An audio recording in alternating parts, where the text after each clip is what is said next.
प्रदेश और मध्य प्रदेश के राज्यपाल माननीय आनंदीबेन पटेल जी, माननीय हमारे संत श्रेष्ठ गिरिशानंद जी महाराज उपस्थित हैं, विद्या भारती के सह संगठन मंत्री माननीय यतीन्द्र जी, अन्य सभी ज्येष्ठ श्रेष्ठ कार्यकर्तागण, वरिष्ठ सारे आचार्यगण, सबको प्रणाम। आज अत्यंत सौभाग्य की बात है कि इस कार्यक्रम में, शिक्षक दिवस के इस कार्यक्रम में हमें मार्गदर्शन देने की दृष्टि से एक श्रेष्ठ शिक्षिका के रूप में जिनका सम्मान राष्ट्रपति महोदय ने किया, ऐसी विदुषी राज्यपाल आनंदीबेन जी उपस्थित हैं। और जैसा भी उनका परिचय दिया गया कि वो एक केवल कुशल राजनीतिज्ञ नहीं है, उन्होंने अपने विद्यालय में विभिन्न प्रकार के प्रयोग किए और उन प्रयोगों के माध्यम से बहनों की शिक्षा में गुणवत्ता का वर्धन किया। तो आज ये एक सोने में सुहागे जैसी बात है। ये शिक्षक दिवस की जहाँ तक बात है, तो दुनिया में 100 से अधिक देशों में शिक्षक दिवस विभिन्न तिथियों को, तारीखों को मनाया जाता है। हमारे यहाँ प्राचीन परंपरा में तो गुरु पूर्णिमा को शिक्षकों का सम्मान, शिक्षकों से आशीर्वाद लिया ही जाता है, हमारी प्राचीन पद्धति है ही। परंतु जब देश में सर्वपल्ली राधाकृष्णन राष्ट्रपति के रूप में निर्वाचन हुए, उसके पूर्व उपराष्ट्रपति थे, वो एक श्रेष्ठ शिक्षक थे, श्रेष्ठ दार्शनिक थे। उस समय पंडित जवाहरलाल नेहरू जी का जन्मदिन बाल दिवस के रूप में मनाया जाता था। तो बात आई कि भाई राष्ट्रपति जी के रूप में राधाकृष्णन जी का जन्मदिवस किस रूप में मनाया जाए। तो उन्होंने इच्छा व्यक्त की थी कि भाई मैं राष्ट्रपति हूँ, ये बात अलग है, पर मैं मूलतः एक शिक्षक हूँ और इस नाते शिक्षक के रूप में ही मैं स्मरण करना या स्मरण किया जाना पसंद करता हूँ, मुझे अच्छा लगता है। इसलिए शिक्षक दिवस के रूप में मेरे जन्मदिन को मनाया जाए। और इसलिए उनका जन्मदिन जो 5 सितंबर 1888 का जन्मदिन था, तो उनको 5 सितंबर के लिए शिक्षक दिवस मनाया जाने लगा। अब जब उनको शिक्षक के रूप में वो अपने आप को याद किया जाना पसंद करते थे, मैं एक शिक्षक हूँ, तो सब अत्यंत महत्वपूर्ण है। जैसे चाणक्य सीरियल में कहा था कि शिक्षक कभी साधारण नहीं होता, तो वास्तव में शिक्षक कभी साधारण होता, क्योंकि सृजन और प्रलय उसकी गोद में खींचते, उसमें जन्म लेते, उसके गोद में पलते, वो जो चाहे वो कर सकता है। यदि वो सच्चा शिक्षक है तो वो राज्यों का निर्माण कर सकता है, और यदि गलत दिशा में कोई राज्य जा रहा है तो उनका विनाश भी कर सकता है। तो ऐसी श्रेष्ठ शक्ति, ऐसी गुरुतर शक्ति शिक्षक में होती है यदि वो अपने दायित्व का ठीक ढंग से निर्वहन करता है। तो राष्ट्रपति राधाकृष्णन जी ने यह इच्छा व्यक्त की, उनका जन्मदिन मनाया गया इस रूप में, और आज इसको संपूर्ण देश में मनाया जाता है। शिक्षकों का सम्मान इस दृष्टि से इस दिन किया जाता है। तो हम सबको भी इस बारे में थोड़ा सा चिंतन करने की आवश्यकता है।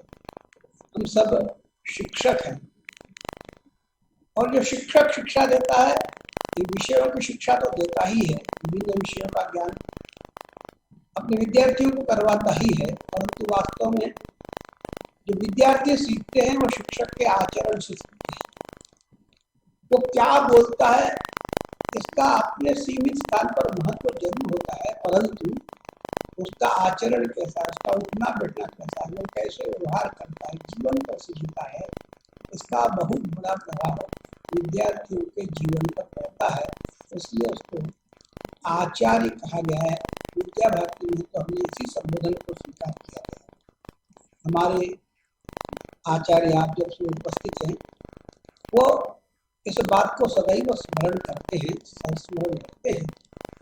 और इसका अनुभव अभी अपन को ध्यान में आया कि जो कोविड-19 जो महामारी संपूर्ण देश में फैली, विश्व में फैली, तो उस समय हमारे आचार्य ने अत्यंत सीमित संसाधनों के बावजूद के पश्चात भी जैसा भी संभव हुआ अपने यहाँ के विद्यार्थियों से संबंध बनाए।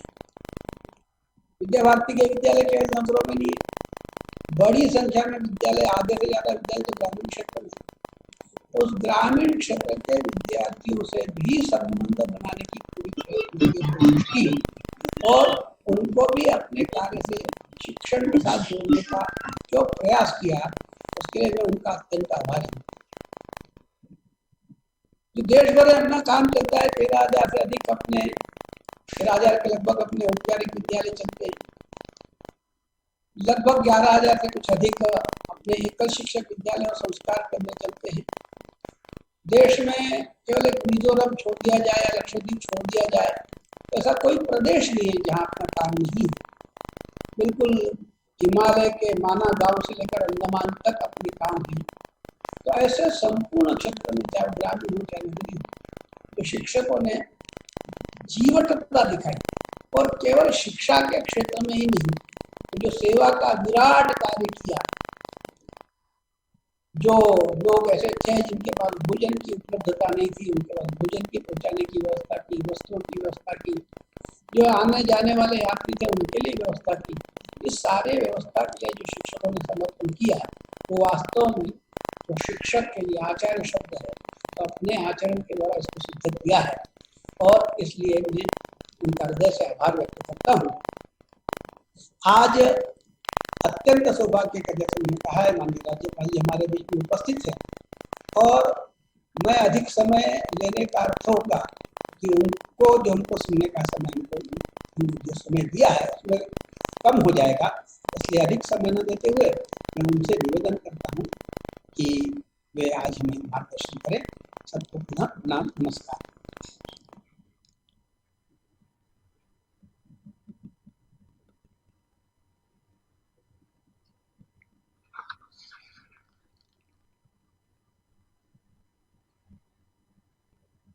श्री राम जी रावकर जी, अखिल भारतीय महामंत्री विद्या भारती, अखिल भारतीय शिक्षा संस्थान नई दिल्ली, सुश्री रेखाबेन चुड़ासमा, बालिका शिक्षा एवं अखिल भारतीय संयोजिका विद्या भारती जबलपुर, शिरोमणि श्री दुबे जी, प्रांतीय अध्यक्ष विद्या भारती गुना, श्री हितानंद जी शर्मा जी, प्रांतीय संगठन मंत्री विद्या भारती,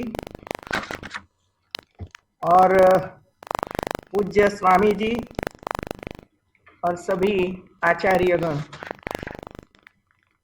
शिक्षक दिवस के पुनीत अवसर पर जब हम श्रेष्ठ शिक्षकों की मनोभूमिका की बात कर रहे हैं, तो डॉक्टर सर्वपल्ली राधाकृष्णन की शिक्षक छवि को स्मरण कर उनको नमन करना अनिवार्य है। उनकी जन्म जयंती पर उनका हार्दिक नमन करती हूँ। महान व्यक्तित्व डॉक्टर सर्वपल्ली राधाकृष्णन अत्याधिक समर्पित एवं विद्यार्थियों के हितैषी एवं राष्ट्र निर्माण करता थे। उन्होंने अपने जन्मदिन को शिक्षकों को समर्पित कर सभी शिक्षकों का मान बढ़ाया है। वे कहते थे, शिक्षक हमें सिर्फ पढ़ाते ही नहीं है, बल्कि वो हमारे व्यक्तित्व, विकास और कौशल को सुधारते भी हैं। भारत केंद्रित वैश्विक उद्देश्यों की पूर्ति का प्रयास नई शिक्षा नीति में है। यह देश में नहीं अपितु विश्व भर में शायद एक ऐसा बड़ा विमर्श है जो ग्राम पंचायत से लेकर राष्ट्रीय स्तर, छात्रों, अध्यापकों, अभिभावकों, जनप्रतिनिधियों, राजनेताओं, सामाजिक कार्यकर्ताओं तथा शिक्षाविदों के सुझाव, उनके चिंतन मनन का परिणाम है। यह ज्ञान प्रकाश समाज के प्रत्येक वर्ग क्षेत्र तक पहुंचाने का संकल्प है। नई शिक्षा नीति में सराहने लायक ढेर सारी बातें हैं, जिनका देश को 21वीं सदी की चुनौतियों के लिहाज में कौशल संपन्न बनाने पर ध्यान केंद्रित है। करीब 3-4 वर्ष तक व्यापक विचार विमर्श करने के बाद, लाखों सुझावों पर लंबे मंथन के बाद राष्ट्रीय शिक्षा नीति को स्वीकृत किया गया है। आज देश भर में इसकी व्यापक चर्चा हो रही है। अलग अलग दृष्टिकोण के साथ विचार और अभिमत दिए जा रहे हैं। राष्ट्रीय शिक्षा नीति पर स्वस्थ विमर्श जितना ज्यादा होगा, उतना ही लाभ देश की शिक्षा व्यवस्था को मिलेगा। ये भी हमारे लिए खुशी की बात है कि राष्ट्रीय शिक्षा नीति के आने के बाद देश के किसी भी क्षेत्र से, किसी भी वर्ग से ये बात नहीं उठी कि नीति किसी एक और झुकी हुई है। ये इस बात का स्पष्ट संकेत भी है कि लोग बरसों से चली आ रही शिक्षा व्यवस्था में जो बदलाव चाहते थे वो नीति में है, और इसीलिए सबने ये नई शिक्षा नीति को स्वीकार किया है। सवाल ये भी है, इतना बड़ा सुधार कागजों पर तो हो गया है, लेकिन इसे जमीन पर कैसे उतारा जाएगा, ये हमारे सबके लिए चिंता का विषय है। यानी अब तक सबकी निगाहें इसके क्रियान्वयन की तरफ है। इस चुनौती को सफलतापूर्वक पूरा करने में, व्यवस्थाओं को बनाने में जहां कई कुछ सुधार की आवश्यकता है, वो हमें मिलकर ही करना है। यह शिक्षकों को मनोभूमि का सबसे महत्वपूर्ण पहलू है। आप सभी राष्ट्रीय शिक्षा नीति की सफलता से सीधे तौर पर जुड़े हैं। शिक्षक, शिक्षाविद, आप सभी की भूमिका बहुत ज्यादा अहम रहेगी। जहां तक नीति की मंशा की बात है, भारत केंद्रित एकात्म भाव से युक्त समग्र शिक्षा की यह नीति लकीर से हटकर धारा 370-35A की समाप्ति, नागरिकता संशोधन अधिनियम, 3 तलाक को खत्म करना आदि निर्णयों को देखकर विश्वास करना होगा कि वर्तमान नेतृत्व में नई शिक्षा नीति को लागू करने की इच्छा शक्ति व ऊर्जा विद्यमान है। देश की एकता और अखंडता के लिए यह अत्यंत जरूरी था। संकल्प शक्ति से प्रतिबद्ध सरकार नई शिक्षा नीति को लागू करने के लिए प्रतिबद्ध है, और इसीलिए इसमें शंका रखने की कोई आवश्यकता नहीं है। हर देश अपनी शिक्षा व्यवस्था को अपने जीवन मूल्यों के साथ जोड़कर राष्ट्र निर्माण के लक्ष्यों के अनुसार सुधार करते हुए चलता है।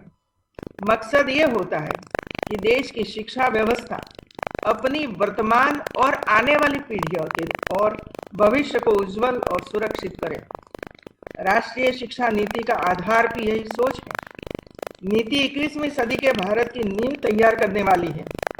21वीं सदी के भारत को हमारे युवाओं को जिस तरह की शिक्षा चाहिए, जैसा कौशल्य चाहिए, राष्ट्रीय शिक्षा नीति उस पर फोकस करती है।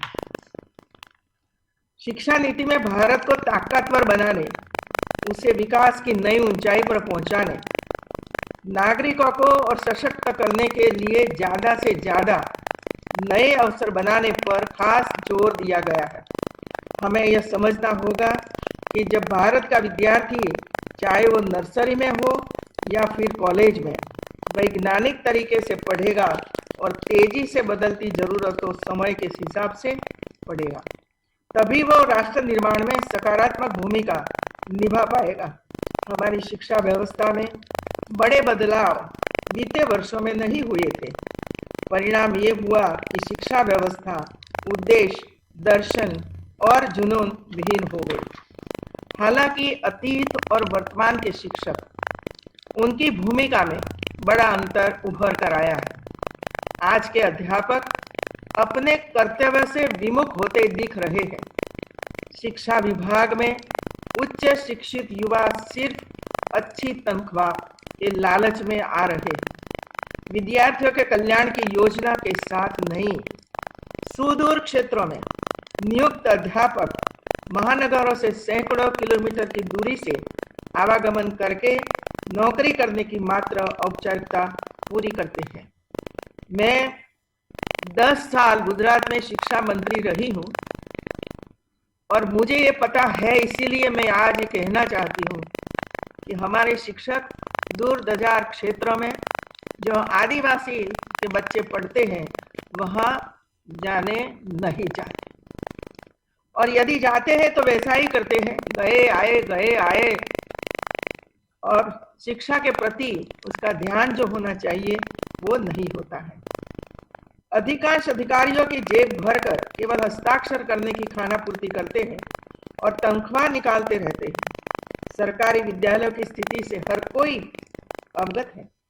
क्या विद्यार्थियों को पठन पाठन को लेकर कोई पैमाना नहीं होना चाहिए जिसके आधार पर शिक्षकों के वेतन और अन्य सुविधाओं का निर्धारण किया जाए? ये मेरे सुझाव है। ऐसा नहीं किया जा सकता कि राष्ट्रीय भर्ती एजेंसी की तर्ज पर राष्ट्रीय शिक्षा बोर्ड का गठन किया जाए, जिससे एक समावेशी योजना के अंतर्गत नई शिक्षा नीति 2020 को असली जामा पहनाया जा सके। सरकारों द्वारा अपनी राजनीतिक स्वार्थ सिद्धि के लिए परिषदीय प्राथमिक विद्यालयों में इन्हीं कच्चे घड़ों को बिना किसी ठोस परीक्षण के केवल स्कूली और विश्वविद्यालयी शिक्षा की मेरिट के आधार पर चयनित कर 6 मास के विशिष्ट बीटीसी प्रशिक्षण की औपचारिकता पूर्ण करा के प्राथमिक शिक्षक पद पर स्थायी रूप से आसीन कर दिया गया है। क्या वो कैसी शिक्षा देगा? आज प्राथमिक शिक्षा की गुणवत्ता में गिरावट के पीछे यही अपरिपक्व और स्तरहीन अध्यापक शिक्षा दे रहे हैं, जिससे माध्यमिक और उच्च शिक्षा भी प्रभावित हो रही है। इस दृष्टि से नई शिक्षा नीति में निर्धारित किए गए 4 वर्षीय समेकित अध्यापक शिक्षा पाठ्यक्रम को ठोस मानकों के आधार पर गुणवत्तापरक बनाने की जरूरत है, और मैं मानती हूँ कि हमारी ये नई शिक्षा नीति में उसका प्रभाव रहेगा और पूर्ण तरीके से टीचर्स को ट्रेनिंग दी जाएगी। समाज में कल्पना और जिज्ञासा के मूल्यों के संवर्धन के बजाय भेड़ चाल को प्रोत्साहन मिलने लगा। कभी डॉक्टर बनने की होड़ में, कभी इंजीनियर बनाने की होड़ में, कभी वकील बनाने की होड़ लगी। रुचि, क्षमता और मांग का चिन्हांकन किए बिना होड़ लगाने की इस घातक प्रवृत्ति को रोकने का प्रयास शिक्षा नीति में किया गया है। नीति अनुसार हमारे युवाओं, विद्यार्थियों में गहन और अभिनव सोच को प्रोत्साहित करने के लिए शिक्षक को विद्यार्थियों में जिज्ञासा और अभिनव सोच को बढ़ावा देना होगा। शिक्षण विधि में इसके लिए पर्याप्त स्थान रखा जाएगा। गुरुवर रविंद्रनाथ ठाकुर ने शिक्षा के उद्देश्यों पर प्रकाश डालते हुए कहा था कि उच्चतम शिक्षा वो है जो हमें ज्ञान के साथ हमारे जीवन में सद्भाव का विकास करे। हमें समझना होगा कि राष्ट्रीय शिक्षा नीति का बृहद लक्ष्य भी यही है। इसके लिए टुकड़ा में सोचने के बजाय एक समग्र दृष्टिकोण के साथ प्रयास जरूरी है। किसी मजबूत राष्ट्र समाज के लिए शिक्षा व्यवस्था का स्वरूप ऐसा होना चाहिए वह युवाओं को रचनात्मक प्रतिभा और प्रतिबद्ध जीवन की ओर लक्षित करे, विद्यार्थियों को इसके लिए प्रोत्साहित करे, उन्हें मजबूत बनाकर समाज का सशक्तिकरण करे। हर्ष का विषय है कि नई शिक्षा नीति में दिशा में गंभीरता से काम लिया गया है। बदलते समय के साथ एक नई विश्व व्यवस्था एक नए रंग रूप और व्यवस्था में बदलाव के साथ खड़ी हो रही है। नए वैश्विक मानक भी तय हो रहे हैं। ऐसे समय में शिक्षा व्यवस्था में बदलाव सही समय पर उठाया गया सही कदम है। पाठ्यक्रम को 10+2 की व्यवस्था से आगे बढ़कर अब 5+3+3+4 के पाठ्यक्रम का आधार देना होगा। इसी दिशा में एक बड़ा कदम है। नई शिक्षा नीति में विद्यार्थियों को वैश्विक स्वरूप देने के साथ ही उन्हें जड़ों से भी जुड़ा रखने की व्यवस्था है। जब हम 5+3 3+4 की बात करते हैं, तब सबसे पहले 5 ईयर का जो बात की है, जिसमें प्री प्राइमरी मतलब आंगनवाड़ी आ जाती है और पहली दूसरी कक्षा भी आ जाती है। 3 साल ज्यादा महत्व देना पड़ेगा, क्योंकि जो बच्चे हमारे आंगनवाड़ी में या प्री प्राइमरी एजुकेशन में आते हैं वो तो छोटे छोटे बच्चे हैं, उसको जो सिखाया जाएगा वो सीखेंगे। और इसीलिए हमें ये ध्यान रखना पड़ेगा उसी समय कि बच्चे सिर्फ आंगनवाड़ी में या तो प्राइमरी में आएंगे तभी सीखेंगे, ऐसा नहीं है। हमारे पास महाभारत में एक प्रसंग है, ये हम सब जानते हैं मित्रों। बच्चे माता के गर्भ में होते तब से उसको संस्कार मिलता है, हेल्थ के बारे में सोचा जाता है। माता सशक्त होगी तो बच्चा भी सशक्त होगा, स्वस्थ होगा। संस्कार भी उसी समय मिलते हैं। हमें पता है सबको कि महाभारत में अभिमन्यु की एक घटना है, एक प्रसंग है। जब वो माता के गर्भ में था तब कृष्ण ने चक्रव्यूह भेदने की कला शिक्षा उसको दी गई थी। और हमें पता है कि चक्रव्यूह भेदने के बाद बाहर निकलने का जो रास्ता था वो सीख नहीं पाया, क्योंकि उसका जन्म हो गया। इसको देखकर विदेशों में ये शिक्षा शुरू हुई, लेकिन हम लोग भूल गए। और इसी वजह से जरूरी है गर्भ संस्कार का काम की करना पड़ेगा। और हमारी जो प्राइमरी स्कूल्स, इसके नीचे हमारी जो 5 साल की शिक्षा है, इसमें उसको बढ़ावा देंगे। माता को भी सिखाना पड़ेगा, युवतियों की ओर भी ध्यान देना पड़ेगा, और हमारे जो प्रेग्नेंट वुमन है उस पर ध्यान देना पड़ेगा। तब एक सशक्त और एक स्वास्थ्यप्रद बच्चे का हम जन्म दे पाएंगे। और ऐसे बच्चों को शिक्षा देना बहुत ही सरल हो जाएगा। और इसी वजह से मैं मानती हूँ कि जो 5+3 के जो 8 साल है, उसका पाठ्यक्रम, उसकी प्रवृत्तियाँ, उसकी कहानियाँ और टीचर्स को ट्रेनिंग, कैसे वो पढ़ाना है वो भी उसको सिखाना पड़ेगा। जैसे कि मैं कहती हूँ, और 2-3 बार मैंने अलग अलग प्रेजेंटेशन में हमारे अधिकारियों के सामने ये विषय रखा है। एक छोटा सा काव्य है। पिताजी बाजार में गए, और दादाजी बाजार में गए और अनार लेकर आए। दादी ने अनार में से जूस निकाला और मुझे दादी ने ये जूस पिलाया, और रोज जूस पिलाती थी दादी। इसी वजह से मैं आज अट्टा-कट्टा हूँ, अच्छी तरह से पढ़ सकता हूँ। एक छोटा सा एक काव्य था। अब हमारे टीचर क्या करेंगे?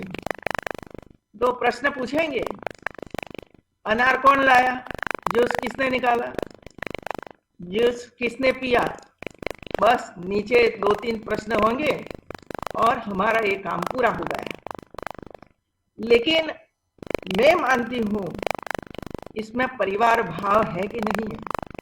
दादा दादी वो बच्चों की देखभाल करते हैं, तो हमारे बच्चे भी दादा दादी की और इतना ही प्रेम और सम्मान और इसकी सेवा का भाव इसमें से निकलता है। वो हमारे टीचर्स को बताना पड़ेगा, हमारे बच्चों को, कि आप दादा दादी की सेवा करते हो, दवाई देते हो, पानी पिलाते हो। दूसरा, इसके साथ पर्यावरण भी जुड़ा हुआ है, और पर्यावरण है अनार। तो हम पूछेंगे हेल्थ की दृष्टि से कि क्या आप अनार, सेब, केले वगैरह खाते हो, इसमें से क्या मिलता है, कौन से विटामिन मिलते हैं, कौन से प्रोटीन मिलते हैं, क्या तत्व मिलते हैं, इससे शरीर में क्या फर्क पड़ता है, वो भी हो जाएगा हेल्थ की दृष्टि से। और तीसरा होगा, पर्यावरण बचाने का काम करना पड़ेगा। यदि हम पेड़ नहीं लगाएंगे तो हमें ये कहाँ से केला मिलेगा, कहाँ से हमें अनार मिलेगा। तो पर्यावरण है, माता पिता दादा दादी के प्रेम है, परिवार भाव है, सेवा का भाव है और हेल्थ का। इस दृष्टि से हमारे टीचर यदि पढ़ाएंगे ऐसे काव्य कहानियां, तब हमारे बच्चों को पता चलेगा कि हमारी आसपास की जो सृष्टि है इसके साथ हमें कैसे रहना चाहिए। हमारे विद्यार्थियों के संस्कारों में जड़ से जग तक, मनुष्य से मानवता तक और अतीत से आधुनिकता तक सभी का समावेश हो। इसमें शिक्षकों का मनोभूमिका ही निर्णायक पहलू है, क्योंकि विद्यार्थियों की प्रेरणा का स्रोत शिक्षक ही होते हैं। बच्चों के घर की बोली और स्कूल में पढ़ाई की भाषा एक ही होने से बच्चों के सीखने की गति बेहतर होती है। 5वीं कक्षा तक बच्चों को उनकी मातृभाषा में ही पढ़ाने पर सहमति की व्यवस्था से बच्चों की नींव को मजबूत होगी। उनकी आगे की पढ़ाई का भी आधार और मजबूत होगा। न्यूरो साइंस की रिसर्च अनुसार ऐसा कहा जाता है कि बच्चे के दिमाग का 85% विकास 6 वर्ष की आयु से पूर्व हो जाता है। इसी प्रतिभा को संभालने के लिए पूर्व प्राथमिक अनौपचारिक शिक्षा को औपचारिक शिक्षा में जोड़ना राष्ट्र निर्माण की दिशा में सार्थक कदम है। 6 वर्ष की आयु में 6 वर्ष की आयु पहली कक्षा तक का है, तो घर में भी कुछ सीखता है और शाला में भी कुछ सीखता है। कितना इम्पोर्टेंट इस समय हमारे बच्चों के लिए, और वो ही हम भूल गए हैं। इसी वजह से मैंने बताया कि हमारे जो बच्चे ये उम्र के हैं, ये उम्र के लिए ऐसा पाठ्यक्रम तैयार करना पड़ेगा और टीचर्स को इसके हिसाब से तैयार करना पड़ेगा और टीचर्स को तैयार होना पड़ेगा। वो तैयार नहीं होंगे तो हमारी नई शिक्षा नीति की जो अमलीकरण है इसमें कुछ न कुछ दोष रह जाएगा। प्रचलित शिक्षा व्यवस्था में क्या सोचे पर फोकस है, जबकि नई शिक्षा नीति में कैसे सोचा जाए पर बल दिया गया है। आज जिस दौर में हम हैं वह सूचना और संदर्भ सामग्री की कोई कमी नहीं है। एक प्रकार से बाढ़ आई हुई है। हर प्रकार की जानकारी आपके मोबाइल फोन पर उपलब्ध है। जरूरी ये है कि कौन सी जानकारी हासिल करनी है, क्या पढ़ना है, इस बात को ध्यान में रखा जाए। नहीं तो मोबाइल का उपयोग करके हमारे बच्चे किस ओर जाएंगे वो हमारे टीचर्स ही जान सकते हैं, देखभाल रख सकते हैं कि क्या मोबाइल में देखता है या तो पढ़ता है। यहाँ पर शिक्षकों की भूमिका अहम हो जाती है। अभी पढ़ाई के लिए लंबा चौड़ा पाठ्यक्रम होता है, ढेर सारी किताबें होती है। इनकी अनिवार्यता को कम किया जाना चाहिए। कोशिश की जाए कि परीक्षण, अनुसंधान, विमर्श और विश्लेषण आधारित सीखने के तरीके हो। इससे बच्चों में सीखने की ललक बढ़ेगी, उनकी कक्षा में भागीदारी होगी। हमारे प्रधानमंत्री जी ने अभी मन की बात में खिलौने की बात कही और गुजरात में चिल्ड्रन यूनिवर्सिटी बनी हुई है। बच्चों के लिए खिलौने कैसे होने चाहिए उस पर काफी बात बहुत विस्तार से उन्होंने हमारे सबके सामने रखी है। और इसके बाद मैंने ये देखा था टीवी के माध्यम से कि अलग अलग प्रकार के ऐसे खिलौने कहाँ बनते हैं, कैसे बनते हैं, कौन बनाता है, इसमें कुछ साइंटिफिक रीजन भी होते हैं। अलग अलग प्रकार के कलर है, अलग अलग प्रकार के नए नए प्रकार के खिलौने बने हुए हैं। तो ये जो खिलौने ऐसे बच्चों के लिए कैसे होने चाहिए, इस पर भी हमें सोचना पड़ेगा और हमारी जो स्कूली बच्चों को वो देना पड़ेगा। हम कई बार ऐसे हमारे जो बौद्धिक जगत के हमारे नेतृत्व गण है उसके मुंह से हम सुनते हैं कि यदि परिवार अपने छोटे बच्चों को लेकर खिलौने की शॉप में जाते हैं तो बच्चा वहां जाकर तुरंत ही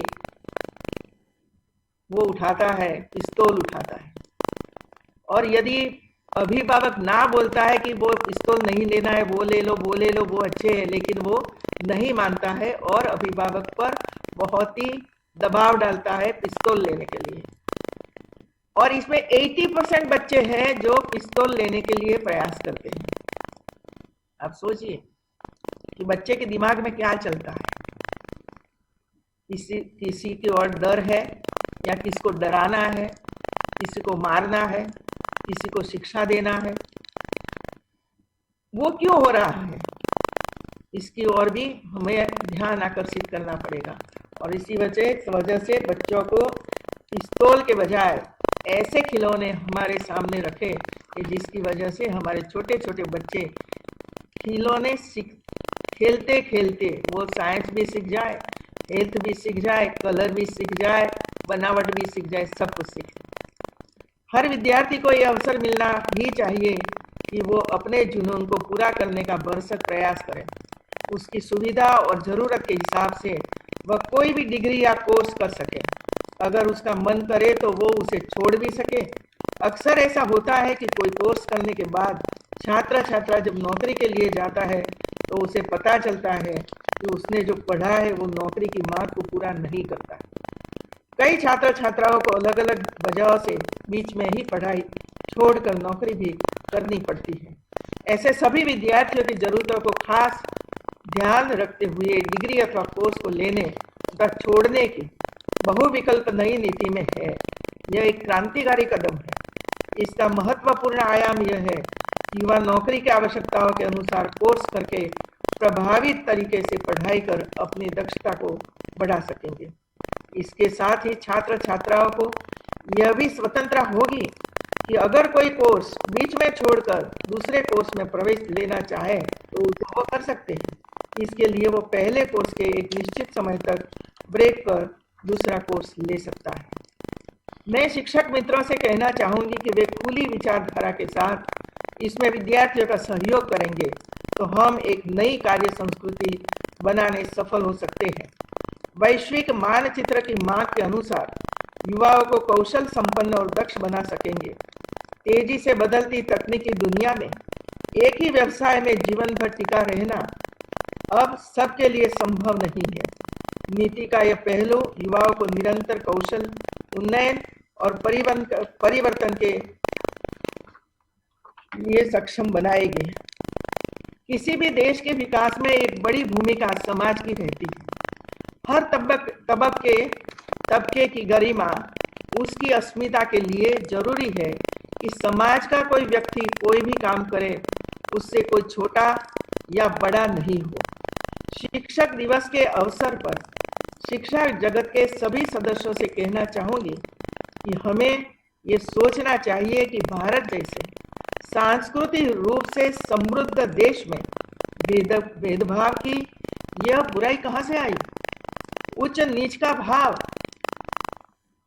मेहनत मजदूरी करने वालों के प्रति हीन भाव, इस प्रकार की विकृति हमारे अंदर कैसे घर कर गई। दहेज प्रथा जैसी कुरीतियों ने हमारी महिलाओं की जिंदगी को बर्बाद कर दिया है। बाल विवाह क्यों हो रहा है। पढ़े लिखे समाज में भी यह बुराई आज दिखाई पड़ती है और हमारी छोटी छोटी बच्चियों का विवाह होता है तब छोटी उम्र में हो जाता है तो उसकी पढ़ाई बंद हो जाती है। महिला अत्याचार आज भी हो रहा है। यह सभी विकृतियों को हटाना है और एक साफ सुथरा समाज का निर्माण करना है। इसमें भी हमारे शिक्षकों की भूमिका अहम रहेगी। मेरे विचार से इसकी एक बड़ी वजह रही है कि हमारी शिक्षा समाज के इस तबके के साथ जुड़ी नहीं है। युवा जब गांव में जाएंगे, किसान को, श्रमिकों को, मजदूरों को काम करते देखेंगे तभी तो उनके बारे में जान पाएंगे, उन्हें समझ पाएंगे, तभी वह समझेंगे कि उनका राष्ट्र निर्माण में कितना बड़ा योगदान है। समाज की आवश्यकताओं की पूर्ति कैसे अपना जीवन खपा रहे हैं, उनके श्रम का सम्मान करना हमारी पीढ़ी को सीखना ही होगा। हमें बच्चों में श्रम के सम्मान और गरिमा के संस्कार डालने चाहिए। आज हमारे युवक युवतियां जब कपड़े खरीदने के लिए शॉप में जाते हैं और कभी शर्ट या कुर्ता या साड़ी खरीदते हैं, जो उसकी कीमत या मूल्य देकर वापस आ जाते हैं, लेकिन कभी उन्होंने ये सोचा है कि ये शर्ट कैसे बना, किसने बनाया, साड़ी कैसे बनी, कितने परिवार इसमें जुड़े हैं, तब ये बना है। किसान ने गर्मी में, धूप में, 45 डिग्री धूप में अपने खेत में कॉटन के बीज बोए, इसके बाद कॉटन मिला, इसमें से धागे निकाले, धागे में से कपड़े हुए, कपड़े से रंग किया गया, फिर दर्जी के पास गया, डिजाइनर के पास गया, उसने काटा, सिलाई की गई, और बाद में कोई महिला गरीब इसके पास उसको बटन लगवाने के लिए पहुंचा होगा, तब जाकर वो शर्ट या तो हमारी साड़ी बनी है और ये शॉप में आई है। तो हम किसान के प्रति, ये बुनकरों के प्रति, एक गरीब माँ के प्रति सम्मान होना चाहिए कि नहीं होना चाहिए? ऐसे लोग यदि समाज में नहीं होते तो हमारी जो जरूरियातें हैं कैसे पूरी हो जाएगी? और इसी वजह से जरूरी है कि जो शहर के बच्चे हैं उनको गांव दिखाना पड़ेगा, और गांव के बच्चे हैं उसको शहर की भी सफाई करनी पड़ेगी। क्या क्या हो रहा है वहाँ, कैसे हो रहा है, ये सब नहीं देखेंगे तब तक हमारे बच्चों को ये पता नहीं चलेगा कि ये सब बनाने वाले और है, पहनने वाले, यूज करने वाले हम हैं। जो परिश्रम करते हैं उसका सम्मान होना चाहिए, उसका सम्मान करना चाहिए। मित्रों, ये भाव हमारे बच्चों में आना चाहिए, हमारे युवाओं में आना चाहिए। 21वीं सदी के पूरी दुनिया को भारत से बहुत अपेक्षाएं हैं। पूरी दुनिया को टैलेंट और टेक्नोलॉजी की मांग का समाधान देने का सामर्थ्य हम में है। इस मनोभाव के साथ शिक्षकों को कार्य की अपेक्षा शिक्षकों से शिक्षा नीति में की गई है। नीति की सफलता के लिए भविष्य की तकनीक के प्रति एक सोच के साथ प्रयास करना जरूरी है। आधुनिक टेक्नोलॉजी ने हमें बहुत तेजी से, बहुत अच्छी तरह से, बहुत कम खर्च में समाज के आखिरी छोर पर खड़े छात्र छात्रा तक ज्ञान पहुंचाने के सक्षम किया है। जरूरी है कि आधुनिक तकनीक का शिक्षक अधिक से अधिक उपयोग करें। मैं कहना चाहूंगी कि नीति का ऐसा क्रियान्वयन सिर्फ शिक्षा व्यवस्था ही नहीं बल्कि पूरे समाज के दृष्टिकोण को सकारात्मक दिशा में बदलने का माध्यम बन सकता है। शोध और शिक्षा के बीच के अंतर को खत्म कर वर्चुअल लैब जैसे कॉन्सेप्ट ऐसे लाखों साथियों के बेहतर शिक्षा के सपने को पूरा कर सकते हैं जो पहले ऐसे विषय पढ़ ही नहीं पाते थे। शिक्षा नीति के अधिक प्रभावी और त्वरित गति से क्रियान्वयन के लिए नई शिक्षा नीति के सुधार संस्थानों और बुनियादी व्यवस्थाओं में दिखे, इसके प्रयास जरूरी है। आज समय की मांग है कि नवाचार और अनुकूलन की जो मान्यताएं हम समाज में निर्मित करना चाहते हैं वो खुद हमारे देश के शिक्षा संस्थानों से शुरू हो, जिसका नेतृत्व शिक्षाविदों, शिक्षकों को करना होगा। मजबूत समाज निर्माता के रूप में उच्च शिक्षा संस्थानों का सशक्तिकरण के साथ स्वायत्तता की भी बात जुड़ी है। यह कहना चाहूंगी कि उच्च शिक्षा संस्थानों की स्वायत्तता को हमें निजी अथवा सरकारीकरण के खाकों में बांटे बिना गुणवत्तापूर्ण शिक्षा के लक्ष्य की दृष्टि से देखना होगा। स्वायत्तता ऐसी हो जिसमें शिक्षा की गुणवत्ता का उत्साहवर्धन हो, साथ ही आगे बढ़ने की प्रेरणा मिले। देश के पूर्व राष्ट्रपति महान वैज्ञानिक डॉक्टर एपीजे अब्दुल कलाम कहा करते थे कि कौशल और विशेषज्ञता के साथ अच्छे इंसान बनाना ही शिक्षा का उद्देश्य है। जागृत इंसान का निर्माण शिक्षकों द्वारा किया जाता है। शिक्षा व्यवस्था में बदलाव के द्वारा देश को अच्छे छात्र छात्राएं, अच्छे प्रोफेशनल्स और उत्तम नागरिक देने का बहुत बड़ा माध्यम आप सभी शिक्षक और प्रोफेसर ही है। शिक्षा जगत से जुड़े आप ही लोग इस काम को करते हैं, आप ही कर सकते हैं। राष्ट्रीय शिक्षा नीति में शिक्षकों के सम्मान और गरिमा का भी विशेष ध्यान रखा गया है। प्रयास है कि भारत का जो टैलेंट है वो भारत में ही रहकर आने वाली पीढ़ियों का विकास करे। इसके लिए शिक्षा प्रशिक्षण पर बहुत जोर देना होगा। मेरी यह स्पष्ट मान्यता है कि जब शिक्षक सीखता है तो देश आगे बढ़ता है। इस मंच के माध्यम से शिक्षकों से अपील करती हूँ कि शिक्षा व्यवस्था के किसी भी स्तर से जुड़े हैं वे सभी मिलकर नई नीति के प्रकाश में व्यापक स्तर पर परिसंवाद करें। क्रियान्वयन की रणनीति का रोडमैप समय सीमा के साथ जोड़कर उपलब्ध संसाधनों के आधार पर कार्य योजना बनाए। ध्यान रहे, राष्ट्रीय शिक्षा नीति सिर्फ एक दस्तावेज नहीं है, इसके लिए मन बनाना होगा। आप सभी को दृढ़ इच्छा शक्ति दिखानी होगी। भारत के वर्तमान और भविष्य को बनाने इस महायज्ञ की सफलता में आप सभी की आहुति आवश्यक है। अध्यापकों की क्षमता पर शिक्षा की गुणवत्ता निर्भर करती है। इसके लिए आवश्यक है कि सभी अध्यापक पूर्ण रूपेण प्रशिक्षित और संतुष्ट हो, उनकी नियुक्ति नियमित हो और कक्षा में उचित छात्र अध्यापक अनुपात लागू हो। अध्यापकों को प्रशासनिक कार्यों से अलग रखा जाए। अधिकारीगण शिक्षकों का सम्मान करें और उनकी सभी आवश्यकताएं प्रमुखता के आधार पर पूरी होती रहे। 1964-5 में देश के 4 क्षेत्रीय शिक्षा महाविद्यालयों में शिक्षक प्रशिक्षण के 4 वर्षीय एकीकृत कार्यक्रम प्रारंभ हुए थे और यह सिद्ध कर दिया था कि वही भविष्य के कार्यक्रम होने चाहिए। अब इसे स्वीकार कर लिया गया है। इस पर समितियों को अनेक सुझाव मिले थे।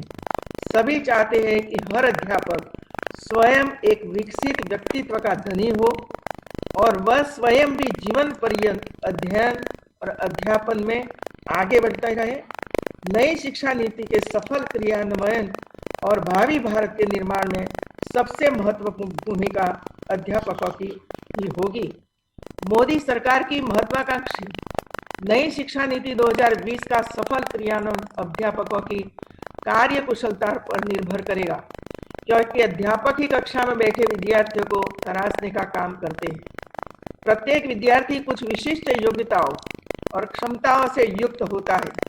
शिक्षक अपने विद्यार्थियों की इन्हीं जन्मजात क्षमताओं को उद्भासित कर उनको निखारने का काम करता है। कदाचित इसलिए नई शिक्षा नीति में शिक्षक निर्माण करने वाली अध्यापक शिक्षा की गिरती हुई शाख को पुनः स्थापित करने की और विशेष ध्यान दिया गया है। आज नई शिक्षा नीति के संदर्भ में अध्यापक शिक्षा और उसकी नियामक संस्था राष्ट्रीय अध्यापक शिक्षा परिषद की भूमिका को लेकर तमाम सवाल उठाए जा रहे हैं। अपवाद को छोड़कर इस राष्ट्र स्तरीय संस्था से मान्यता प्राप्त अधिकांश निजी शिक्षण संस्थाओं से निकलने वाले शिक्षा स्नातकों के पास अच्छे अंकों से युक्त बीएड की डिग्री का बोझ तो है ही, लेकिन शिक्षण कला का हुनर नहीं है। मैं भी शिक्षिका रही हूँ। हमारे समय में बस्तों का बोझ था, परीक्षा के अंकों का दबाव था, हाथ कई तरह से बंधे हुए थे। खेलोगे कूदोगे बनोगे खराब जैसी कहावतों का भी असर हमारे छात्र जीवन पर रहा था। जिस तहसील का छात्र है उसको उसी